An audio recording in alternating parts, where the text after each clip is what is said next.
Karnataka prime ಟೈಮ್ಗೆ ಸ್ವಾಗತ. 66 ಸ್ಥಾನ ಹೊಂದಿರುವಂಥ ಬಿಜೆಪಿಯಲ್ಲಿ ಆಂತರಿಕ ಗುದ್ದಾಟ ಜಾಸ್ತಿ ಆಗ್ತಾ ಇದೆ. ಎಲ್ಲವನ್ನ ಸರಿ ಮಾಡೋದಕ್ಕೆ ಕೇಂದ್ರದಿಂದ ನಾಯಕರೊಬ್ಬರು ಬಂದಿದ್ದರು, ಸ್ವಲ್ಪ ಆವಾಜ್ ಹಾಕಿದರು.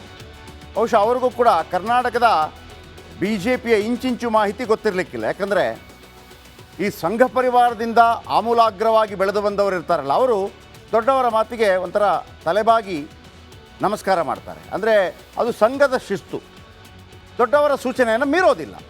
ಬಹುಶಃ ಶ್ರೀರಾಮುಲು ಕೂಡ ಹಾಗೆ ಅಂತ ಅಂದ್ಕೊಂಡಿರ್ಬೋದು. ಇವರು ಉಲ್ಟಾ ಮಾತಾಡ್ಬಿಟ್ಟಿದ್ದಾರೆ. ರೆಡ್ಡಿ ಶ್ರೀರಾಮುಲು ದೋಸ್ತಿಯಲ್ಲಿ ಮಹಾ ಬಿರುಕು ಮೂಡಿದೆಯಂತೆ. ಒಂದು ಕಾಲದಲ್ಲಿ ಇಬ್ಬರು ಗಳಸ್ಯ ಕಂಠಸ್ಯ ಗೆಳೆಯರು, ರಿಪಬ್ಲಿಕ್ ಆಫ್ ಬಳ್ಳಾರಿಯ ಬ್ರದರ್ಸ್ ಆಗಿದ್ದ ರೆಡ್ಡಿ ಮತ್ತು ರಾಮುಲು, ಇವರ ಜಗಳ ಬೀದಿಗೆ ಬಿದ್ದಿದೆ. ಸಂಡೂರು ಉಪಸಮರವೇ ಇದಕ್ಕೆ ಮೂಲ ಕಾರಣ ಅಂತ ಹೇಳಲಾಗ್ತಾ ಇದೆ. ಒಂದು ಕಾಲದಲ್ಲಿ ಇಡೀ ಕರ್ನಾಟಕ, ಅದು ಕೂಡ ಸುಷ್ಮಾ ಸ್ವರಾಜ್ ಅವರು ಮುಂದಿನ ಪ್ರಧಾನಮಂತ್ರಿ, ಅವ್ರಿಗಾಗಿ ಇಷ್ಟು ಕೋಟಿ ಎತ್ತಿಟ್ಟಿದ್ದೀನಿ ಅಂತ ಸುಷ್ಮಾ ಸ್ವರಾಜ್ ಬಳ್ಳಾರಿಗೆ ಬಂದರು. ಇಬ್ಬರ ತಲೆ ಮೇಲೆ ಹಿಂಗೆ ಕೈ ಇಟ್ಟಿದ್ದಂಥ ಚಿತ್ರಗಳೆಲ್ಲ ಸಾಕಷ್ಟು ರೀತಿಯಲ್ಲಿ ಪ್ರಚಾರ ಪಡೆಯಿತು. ಸೋನಿಯಾ ಗಾಂಧಿ ವಿರುದ್ಧ ಸ್ಪರ್ಧೆ ಮಾಡಿದ್ರು.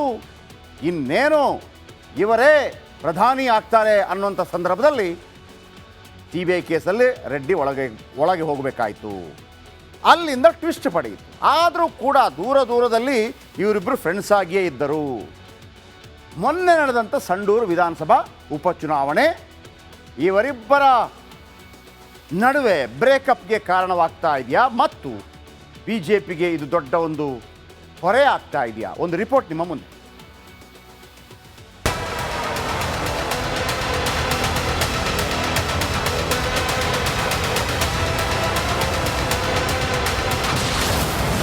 ಜನಾರ್ದನ್ ರೆಡ್ಡಿ ರಾಮುಲು ದೋಸ್ತಿ ಖತಮ್. ಕುಚುಕು ಗೆಳೆಯರ ಮಧ್ಯೆ ಜಗಳ ತಂದಿದ್ಯಾರು? ಬಳ್ಳಾರಿ ಅಂದ್ರೆ ಸಾಕು ಶ್ರೀರಾಮುಲು ಜನಾರ್ದನ್ ರೆಡ್ಡಿ ಅನ್ನೋ ಕಾಲ ಒಂದಿತ್ತು. ಇಬ್ಬರು ತಂತ್ರ ಹೂಡಿದ್ರೆ ಸೋಲದ ನಾಯಕರೇ ಇರ್ತಾ ಇರಲಿಲ್ಲ. ಆದ್ರೆ ಇಬ್ಬರ ಮಧ್ಯೆ ಏಕಾಏಕಿ ಬಿರುಕು ಮೂಡಿದೆ. ಇವತ್ತು ಇತ್ತೀಚೆಗೆ ನಮ್ಮ ಮೇಲೆ ಕೋಪ ಆಗ್ಯಾರ. ನಮ್ನೆಲ್ಲೊಂದ್ ಕಡೆ ರಾಜಕೀಯವಾಗಿ ಮುಗಿಸ್ಬೇಕಂತ ನೋಡ್ತಾ ಇದಾರೆ. ಅಕಸ್ಮಾತ್ ರಾಜಕೀಯವಾಗಿ ನಮ್ನ ಎಲ್ಲೊಂದ್ ಕಡೆ ಕೆಟ್ಟ ಮಾಡ್ಬೇಕನ್ನಂತ ಟೈಮ್ ಎಲ್ಲಾ ಕಡೆ ಕೂಡ ಇವತ್ತು ಬಳ್ಳಾರಿಯಿಂದ ಡೆಲ್ಲಿ ತನಕ ಕೂಡ ನಮ್ಮ ಬಗ್ಗೆ ಆರೋಪಣೆ ಮಾಡ್ಕೊಂತ ಸುಳ್ಳುಗಳು ಹೇಳ್ಕೊಂತ ಹೋಗ್ತಾ ಇದ್ದಾನೆ. ಕೋರ್ ಕಮಿಟಿ ಸಭೆಯಲ್ಲೂ ಕೋಲಾಹಲ. ನಿನ್ನೆ ಬಿಜೆಪಿ ಉಸ್ತುವಾರಿ ರಾಧಾ ಮೋಹನ್ ದಾಸ್ ಶ್ರೀರಾಮುಲಿಗೆ ಕ್ಲಾಸ್ ತೆಗೆದುಕೊಂಡಿದ್ದಾರೆ. ಸಂಡೂರು ಸೋಲಿನ ಹೊಣೆ ಹೊರಿಸಿದ್ದಾರೆ. ಕೆರಳಿದ ಶ್ರೀರಾಮುಲು ನಾನವನಲ್ಲ ಅಂದಿದ್ದಾರೆ. ನಿಮಗೆ ನಾವು ಬೇಡವಾದ್ರೆ ಹೇಳಿ, ಪಕ್ಷವನ್ನ ಬಿಡಲು ನಾವು ಸಿದ್ಧರಿದ್ದೀವಿ. ಈ ರೀತಿಯ ಅವಮಾನ ಸಹಿಸೋಲ್ಲ ಅಂದಿದ್ದಾರೆ. ಜೊತೆಗೆ ರಾಷ್ಟ್ರೀಯ ಸಂಘಟನಾ ಪ್ರಧಾನ ಕಾರ್ಯದರ್ಶಿ BL ಸಂತೋಷ್ ಹಾಗೂ ಸಂಘ ಪರಿವಾರದ ಇಬ್ಬರು ಮುಖಂಡರಿಗೆ ದೂರು ನೀಡಿದ್ದಾರೆ. ನೇರವಾಗಿ ಜನಾರ್ದನ್ ರೆಡ್ಡಿ ಅವ್ರು ಎಲ್ಲಾ ಕಡೆ ಹೇಳ್ಕೊಂಡು ಇವತ್ತು ರಾಧಾಮೋಹನ್ ಅಗ್ರವಾಲ್ ಮಾತಾಡ್ತಾ ಇದ್ರಿಂದ ಅವ್ರಿಗೆ ಏನ್ ಮಾಹಿತಿ ಇರುತ್ತೆ? ಯಾರನ್ನ ಹೇಳಿದಂತ ತಗೊಂಡ್ ಮಾಹಿತಿ ತಗೊಂಡು ಹೇಳ್ಬೇಕಲ್ಲ ಸರ್. ಜನಾರ್ದನ್ ರೆಡ್ಡಿ ಅವರು ಇಲ್ಲಿ ಎಲ್ಲಾ ಜಿಲ್ಲೆಯಲ್ಲಿ ಇವತ್ತು 2 ಗುಂಪುಗಳು ಮಾಡ್ಕೊಂಡು ಕುಂತಾನೆ ಸರ್. ರೇಣುಕಾಚಾರ್ಯ ಅಂದ್ರೆ ನನಗೆ ಅಸಹ್ಯವಾಗುತ್ತೆ. ಕಾಂಗ್ರೆಸ್ಸಿನ ಮಂತ್ರಿಯ ಜೊತೆ ಒಳ ಒಪ್ಪಂದ ಮಾಡುವಂತ ನಮ್ಮ ಜಿಲ್ಲೆಯ 3 ಮಾಜಿ ಶಾಸಕರು, ಅವರಿಗೆ ಬೆಂಬಲವನ್ನು ಕೊಡ್ತಿರ್ತಕ್ಕಂಥವ್ರು ಯಾರು ಅಂತಕ್ಕಂಥದ್ದು ಗೊತ್ತಿದೆ. ಇವತ್ತು ಕೂಡ ನಮ್ಮ ರಾಜ್ಯಾಧ್ಯಕ್ಷರು ಯಡಿಯೂರಪ್ಪನವ್ರಿಗೆ ಬೆಂಬಲ ಕೊಡ್ತಿರ್ತಕ್ಕಂಥವ್ರು ಕೂಡ ಅವ್ರ ಸ್ಟ್ಯಾಂಡರ್ಡ್ ರಾಜ್ಯದ ಜನತೆ ಗೊತ್ತಿದೆ. ಒಳ್ಳೆ ದೊಡ್ಡ ವ್ಯಕ್ತಿ ಯಾರು ಹೆಸರು ಯಾಕೆ ಹೇಳ್ತೀರಿ? ನನಗೆ ಅವನ ಹೆಸರು ಕೇಳಲಿಕ್ಕೆ ಅಸಹ್ಯ ಆಗಿದೆ. ಇಡೀ ಕುಟುಂಬ ಜಗಳೂರು, ಹೊನ್ನಾಳಿ, ಚನ್ನಗಿರಿ, ದಾವಣಗೆರೆ, ಉತ್ತರ, ದಕ್ಷಿಣ ಆಯ್ತಲ್ಲಪ್ಪ, ಎಲ್ಲ ಕಡೆ ಅವ್ರ ಕುಟುಂಬದ ಸಿದ್ದೇಶಣ್ಣದ ಅವರ ಕುಟುಂಬದ ಮಗ, ಸಹೋದರರು, ಇಡೀ ಕುಟುಂಬ ಇನ್ಚಾರ್ಜ್ ಇದ್ರು. ಇದಕ್ಕೆ ಕಾರಣ ನಾವಲ್ಲ, ಸೋಲಿಗೆ ಅವರೇ ಕಾರಣ. ಏನು ಹರಿಹರದಲ್ಲಿ ಹಿನ್ನಡೆ ಆಯ್ತು, ಈ ಮನುಷ್ಯ ಈ ಹಿಂದೆ ಸೇಲ್ ಆಗಿದ್ರು. ಮೊನ್ನೆನು ಹಣಕ್ಕೋಸ್ಕರ ಇವರೆಲ್ಲ ತಮ್ಮಂತ ಮಾರಾಟ ಮಾಡ್ಕೊಂಡ ವ್ಯಕ್ತಿ. ನನ್ನ ಬಗ್ಗೆ ಆಗಿರುವ ಮಾತಾಡಕ್ಕೆ ಸಹಿಸಲ್ಲ. ಬಿಜೆಪಿಯಲ್ಲಿ ಬೀದಿ ಜಗಳ ಶುರುವಾಗಿದ್ದು ಹೈಕಮಾಂಡ್ ಕಣ್ಣಿಡದಿದ್ರೆ ಕಷ್ಟ. Political bureau, republic Kannada. Reddy Ramulu ಜಗಳ ಆಗ್ತಾ ಇದೆ. ಮತ್ತೊಂದು ಕಡೆ ಬಸವನಗೌಡ ಪಾಟೀಲ್ ಯತ್ನಾಳ್ ಮತ್ತು ವಿಜೇಂದ್ರ ಜಗಳ ಆಗ್ತಾ ಇದೆ. ಮತ್ತೊಂದು ಕಡೆ ಎರಡೆರಡು ಟೀಮ್ ಆಗ್ತಾ ಇದೆ. ಹೈಕಮಾಂಡ್ ಏನು ಮಾಡುತ್ತೆ ಹೈಕಮಾಂಡ್ ಅಂತ ನಿಮ್ಗೆ ಅನಿಸ್ತಾ ಇರ್ಬೋದಲ್ಲ? ಹೇಳ ನಾನು, ಹೈಕಮಾಂಡ್ ಏನು ಮಾಡೋದಿಲ್ಲ. ಹೈಕಮಾಂಡ್ 2028 ತನಕ ಏನು ಮಾಡೋದಿಲ್ಲ. ಯಾಕಂದರೆ ಇಲ್ಲಿ ಯಡಿಯೂರಪ್ಪನಂಥ ನಾಯಕರೋ, ಅನಂತಕುಮಾರ್ ಅಂತ ನಾಯಕರೋ, ಅಂಥವ್ರು ಯಾರು ಕಾಣ್ತಾ ಇಲ್ಲ ಇಲ್ಲಿ. ಹಾಗಾಗಿ ಸಣ್ಣ ಸಣ್ಣವ್ರು ಇದ್ದಾರೆ. ಈಗ ಎಷ್ಟೆಲ್ಲ ಜಗಳ, ಹೋರಾಟ, ಫೈಟ್ ಎಲ್ಲವೂ ಆಗುತ್ತೋ ಬಿ ಜೆ ಪಿ ಹೈಕಮಾಂಡ್ ಏನು ಮಾಡುತ್ತೆ, ಗೋಡಾ ಹೇ ಮೈದಾನ್ ಹೇ, ಹೊಡೆದಾಡ್ಕೊಳ್ಳಿ. 2028 ತನಕ ರನ್ನಿಂಗಲ್ಲಿ ಯಾರು ನಿಲ್ತೀರಿ, ಯಾರು ಬಲಿಷ್ಠವಾಗಿ ಸ್ಟ್ರಾಂಗ್ ಆಗಿ ನಿಲ್ತೀರಿ, ಅವರಿಗೆ ಪಟ್ಟ ಅನ್ನುವಂಥ ರೀತಿಯಲ್ಲಿ ಮಾನಸಿಕವಾಗಿ ಅಲ್ಲಿ ತಯಾರಾಗತ್ತೆ. ಇಲ್ಲಿ ಇವ್ರಿಗೆ ಹೇಳಲ್ಲ. ಇವರು ಬಂದಾಗ ಪಾಪ ಒಂದು ಚಾಕ್ಲೇಟ್ ಕೊಡುತ್ತೆ, ಇವ್ರಿಗೆ ಬಂದಾಗ ಇವ್ರಿಗೆ ಚಾಕ್ಲೇಟ್ ಕೊಡುತ್ತೆ, ಇಷ್ಟೇ ಆಗುತ್ತೆ, ಬಿಟ್ಟರೆ ಬೇರೆ ಏನೂ ಆಗಲ್ಲ. ಬರೆದಿಟ್ಕೊಳ್ಳಿ 2028 ತನಕ ಇದಕ್ಕೊಂದು ಪರ್ಯಾಯವಾದಂತಹ ಯಾವುದೇ ರೀತಿಯ ಮುಲಾಮು ಹಚ್ಚುವಂಥ ಕೆಲಸವನ್ನು ಹೈಕಮಾಂಡ್ ಮಾಡಲ್ಲ. ರಾಜಕೀಯವೇ ಹಾಗೆ. ಯಾಕಂದರೆ ಏನೂ ಆಗಬೇಕಾಗಿಲ್ಲ ರಾಜ್ಯ ಬಿ ಜೆ ಪಿಯಿಂದ ಸದ್ಯಕ್ಕೆ. ಲೋಕಸಭಾ ಚುನಾವಣೆ ಇಲ್ಲ, ವಿಧಾನಸಭಾ ಚುನಾವಣೆ ಇಲ್ಲ, ಯಾವುದೇ ಚುನಾವಣೆ ಇಲ್ಲ. ಆಯಾಯ ಏನು ಉಪಚುನಾವಣೆಗಳು ಬಂದಾಗ ಅದಕ್ಕೆ ಬೇಕಿರುವಂಥ ಮುಲಾಮು ಗೊತ್ತಿದೆ ಬಿ ಜೆ ಪಿ ಹೈಕಮಾಂಡ್ಗೆ. ಈಗ ಮಥನ ಆಗ್ತಾ ಇದೆ, ನಾಯಕರ ಮಥನ. ಯಾರು ಅಮೃತವಾಗಿ ಬರ್ತಾರೋ, ಯಾರು ಬಲಿಷ್ಠ ನಾಯಕರಾಗಿ ಬರ್ತಾರೋ ಮಥನ ಆಗಬೇಕಲ್ಲ. ಎರಡೂ ಕಡೆಗಳಿಂದಲೂ ಕೂಡ ಮಥನ ಆಗ್ತಾ ಇದೆ ಅಷ್ಟೇ ಬಿ ಜೆ ಪಿಯಲ್ಲಿ. ಈಗ ಶ್ರೀರಾಮುಲು ಜನಾರ್ದನ್ ರೆಡ್ಡಿ ಜಗಳ ಇಂದು ನಿನ್ನೆದಲ್ಲ. ಕರ್ನಾಟಕ ಪ್ರೈಮ್ ಟೈಮ್ಗೆ ಸ್ವಾಗತ. 66 ಸ್ಥಾನ ಹೊಂದಿರುವಂಥ ಬಿ ಜೆ ಪಿಯಲ್ಲಿ ಆಂತರಿಕ ಗುದ್ದಾಟ ಜಾಸ್ತಿ ಆಗ್ತಾ ಇದೆ. ಎಲ್ಲವನ್ನ ಸರಿ ಮಾಡೋದಕ್ಕೆ ಕೇಂದ್ರದಿಂದ ನಾಯಕರೊಬ್ಬರು ಬಂದಿದ್ದರು, ಸ್ವಲ್ಪ ಆವಾಜ್ ಹಾಕಿದರು. ಬಹುಶಃ ಅವ್ರಿಗೂ ಕೂಡ ಕರ್ನಾಟಕದ ಬಿ ಜೆ ಪಿಯ ಇಂಚಿಂಚು ಮಾಹಿತಿ ಗೊತ್ತಿರಲಿಕ್ಕಿಲ್ಲ. ಯಾಕಂದರೆ ಈ ಸಂಘ ಪರಿವಾರದಿಂದ ಆಮೂಲಾಗ್ರವಾಗಿ ಬೆಳೆದು ಬಂದವರು ಇರ್ತಾರಲ್ಲ, ಅವರು ದೊಡ್ಡವರ ಮಾತಿಗೆ ಒಂಥರ ತಲೆಬಾಗಿ ನಮಸ್ಕಾರ ಮಾಡ್ತಾರೆ. ಅಂದರೆ ಅದು ಸಂಘದ ಶಿಸ್ತು, ದೊಡ್ಡವರ ಸೂಚನೆಯನ್ನು ಮೀರೋದಿಲ್ಲ. ಬಹುಶಃ ಶ್ರೀರಾಮುಲು ಕೂಡ ಹಾಗೆ ಅಂತ ಅಂದ್ಕೊಂಡಿರ್ಬೋದು. ಇವರು ಉಲ್ಟಾ ಮಾತಾಡ್ಬಿಟ್ಟಿದ್ದಾರೆ. ರೆಡ್ಡಿ ಶ್ರೀರಾಮುಲು ದೋಸ್ತಿಯಲ್ಲಿ ಮಹಾ ಬಿರುಕು ಮೂಡಿದೆಯಂತೆ. ಒಂದು ಕಾಲದಲ್ಲಿ ಇಬ್ಬರು ಗಳಸ್ಯ ಕಂಠಸ್ಯ ಗೆಳೆಯರು, ರಿಪಬ್ಲಿಕ್ ಆಫ್ ಬಳ್ಳಾರಿಯ ಬ್ರದರ್ಸ್ ಆಗಿದ್ದ ರೆಡ್ಡಿ ಮತ್ತು ರಾಮುಲು, ಇವರ ಜಗಳ ಬೀದಿಗೆ ಬಿದ್ದಿದೆ. ಸಂಡೂರು ಉಪಸಮರವೇ ಇದಕ್ಕೆ ಮೂಲ ಕಾರಣ ಅಂತ ಹೇಳಲಾಗ್ತಾ ಇದೆ. ಒಂದು ಕಾಲದಲ್ಲಿ ಇಡೀ ಕರ್ನಾಟಕ, ಅದು ಕೂಡ ಸುಷ್ಮಾ ಸ್ವರಾಜ್ ಅವರು ಮುಂದಿನ ಪ್ರಧಾನಮಂತ್ರಿ, ಅವ್ರಿಗಾಗಿ ಇಷ್ಟು ಕೋಟಿ ಎತ್ತಿಟ್ಟಿದ್ದೀನಿ ಅಂತ ಸುಷ್ಮಾ ಸ್ವರಾಜ್ ಬಳ್ಳಾರಿಗೆ ಬಂದರು. ಇಬ್ಬರ ತಲೆ ಮೇಲೆ ಹಿಂಗೆ ಕೈ ಇಟ್ಟಿದ್ದಂಥ ಚಿತ್ರಗಳೆಲ್ಲ ಸಾಕಷ್ಟು ರೀತಿಯಲ್ಲಿ ಪ್ರಚಾರ ಪಡೆಯಿತು. ಸೋನಿಯಾ ಗಾಂಧಿ ವಿರುದ್ಧ ಸ್ಪರ್ಧೆ ಮಾಡಿದ್ರು. ಇನ್ನೇನು ಇವರೇ ಪ್ರಧಾನಿ ಆಗ್ತಾರೆ ಅನ್ನುವಂಥ ಸಂದರ್ಭದಲ್ಲಿ ಸಿ ಬಿ ಐ ಕೇಸಲ್ಲಿ ರೆಡ್ಡಿ ಒಳಗೆ ಹೋಗಬೇಕಾಯಿತು. ಅಲ್ಲಿಂದ ಟ್ವಿಸ್ಟ್ ಪಡೆಯಿತು. ಆದರೂ ಕೂಡ ದೂರದಲ್ಲಿ ಇವರಿಬ್ಬರು ಫ್ರೆಂಡ್ಸ್ ಆಗಿಯೇ ಇದ್ದರು.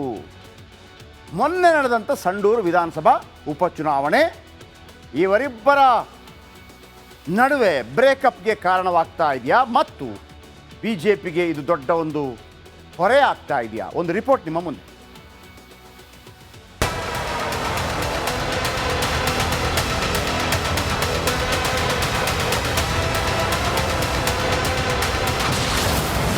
ಜನಾರ್ದನ್ ರೆಡ್ಡಿ ರಾಮುಲು ದೋಸ್ತಿ ಖತಮ್. ಕುಚುಕು ಗೆಳೆಯರ ಮಧ್ಯೆ ಜಗಳ ತಂದಿದ್ಯಾರು? ಬಳ್ಳಾರಿ ಅಂದ್ರೆ ಸಾಕು ಶ್ರೀರಾಮುಲು ಜನಾರ್ದನ್ ರೆಡ್ಡಿ ಅನ್ನೋ ಕಾಲ ಒಂದಿತ್ತು. ಇಬ್ಬರು ತಂತ್ರ ಹೂಡಿದ್ರೆ ಸೋಲದ ನಾಯಕರೇ ಇರ್ತಾ ಇರಲಿಲ್ಲ. ಆದ್ರೆ ಇಬ್ಬರ ಮಧ್ಯೆ ಏಕಾಏಕಿ ಬಿರುಕು ಮೂಡಿದೆ. ಇವತ್ತು ಇತ್ತೀಚೆಗೆ ನಮ್ಮ ಮೇಲೆ ಕೋಪ ಆಗ್ಯಾರ. ನಮ್ನೆಲ್ಲೊಂದ್ ಕಡೆ ರಾಜಕೀಯವಾಗಿ ಮುಗಿಸ್ಬೇಕಂತ ನೋಡ್ತಾ ಇದಾರೆ. ಅಕಸ್ಮಾತ್ ರಾಜಕೀಯವಾಗಿ ನಮ್ನ ಎಲ್ಲೊಂದ್ ಕಡೆ ಕೆಟ್ಟ ಮಾಡ್ಬೇಕನ್ನಂತ ಟೈಮ್ ಎಲ್ಲಾ ಕಡೆ ಕೂಡ ಇವತ್ತು ಬಳ್ಳಾರಿಯಿಂದ ಡೆಲ್ಲಿ ತನಕ ಕೂಡ ನಮ್ಮ ಬಗ್ಗೆ ಆರೋಪಣೆ ಮಾಡ್ಕೊಂತ ಸುಳ್ಳುಗಳು ಹೇಳ್ಕೊಂತ ಹೋಗ್ತಾ ಇದ್ದಾನೆ. ಕೋರ್ ಕಮಿಟಿ ಸಭೆಯಲ್ಲೂ ಕೋಲಾಹಲ.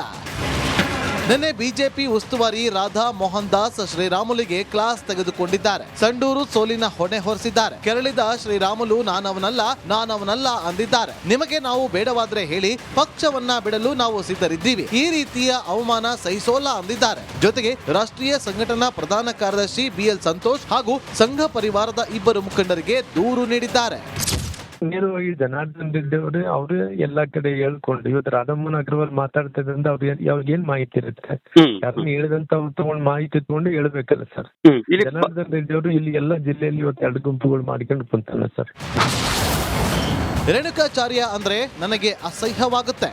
ಕಾಂಗ್ರೆಸ್ಸಿನ ಮಂತ್ರಿಯ ಜೊತೆ ಒಳ ಒಪ್ಪಂದ ಮಾಡುವಂತ ನಮ್ಮ ಜಿಲ್ಲೆಯ 3 ಮಾಜಿ ಶಾಸಕರು, ಅವರಿಗೆ ಬೆಂಬಲವನ್ನು ಕೊಡ್ತಿರ್ತಕ್ಕಂಥವ್ರು ಯಾರು ಅಂತಕ್ಕಂಥದ್ದು ಗೊತ್ತಿದೆ.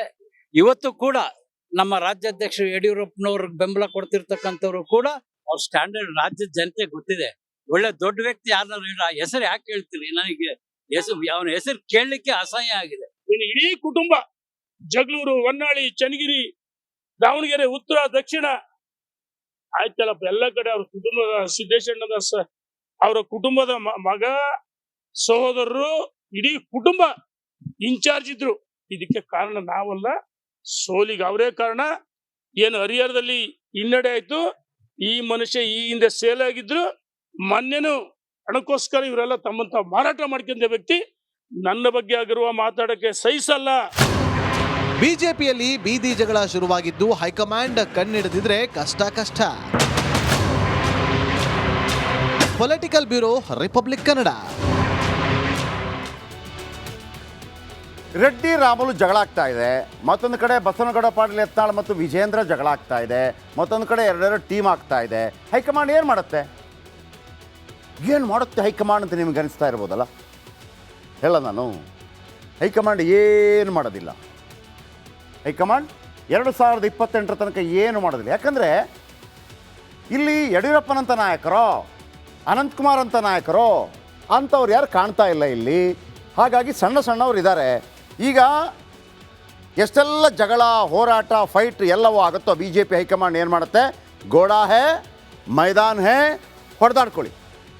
2028 ತನಕ ರನ್ನಿಂಗಲ್ಲಿ ಯಾರು ನಿಲ್ತೀರಿ, ಯಾರು ಬಲಿಷ್ಠವಾಗಿ ಸ್ಟ್ರಾಂಗ್ ಆಗಿ ನಿಲ್ತೀರಿ, ಅವರಿಗೆ ಪಟ್ಟ ಅನ್ನುವಂಥ ರೀತಿಯಲ್ಲಿ ಮಾನಸಿಕವಾಗಿ ಅಲ್ಲಿ ತಯಾರಾಗತ್ತೆ. ಇಲ್ಲಿ ಇವ್ರಿಗೆ ಹೇಳಲ್ಲ.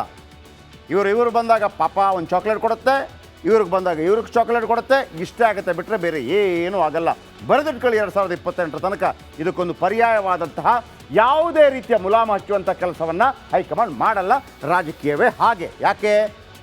ಯಾಕಂದರೆ ಏನೂ ಆಗಬೇಕಾಗಿಲ್ಲ ರಾಜ್ಯ ಬಿ ಜೆ ಪಿಯಿಂದ ಸದ್ಯಕ್ಕೆ. ಲೋಕಸಭಾ ಚುನಾವಣೆ ಇಲ್ಲ, ವಿಧಾನಸಭಾ ಚುನಾವಣೆ ಇಲ್ಲ, ಯಾವುದೇ ಚುನಾವಣೆ ಇಲ್ಲ. ಆಯಾಯ ಉಪಚುನಾವಣೆಗಳು ಬಂದಾಗ ಅದಕ್ಕೆ ಬೇಕಿರುವಂಥ ಮುಲಾಮು ಗೊತ್ತಿದೆ ಬಿ ಜೆ ಪಿ ಹೈಕಮಾಂಡ್ಗೆ. ಈಗ ಮಥನ ಆಗ್ತಾ ಇದೆ, ನಾಯಕರ ಮಥನ. ಯಾರು ಅಮೃತವಾಗಿ ಬರ್ತಾರೋ, ಯಾರು ಬಲಿಷ್ಠ ನಾಯಕರಾಗಿ ಬರ್ತಾರೋ ಮಥನ ಆಗಬೇಕಲ್ಲ. ಎರಡೂ ಕಡೆಗಳಿಂದಲೂ ಕೂಡ ಮಥನ ಆಗ್ತಾ ಇದೆ ಅಷ್ಟೇ ಬಿ ಜೆ ಪಿಯಲ್ಲಿ. ಈಗ ಶ್ರೀರಾಮುಲು ಜನಾರ್ದನ್ ರೆಡ್ಡಿ ಜಗಳ ಇಂದು ನೆನ್ನೆದಲ್ಲ.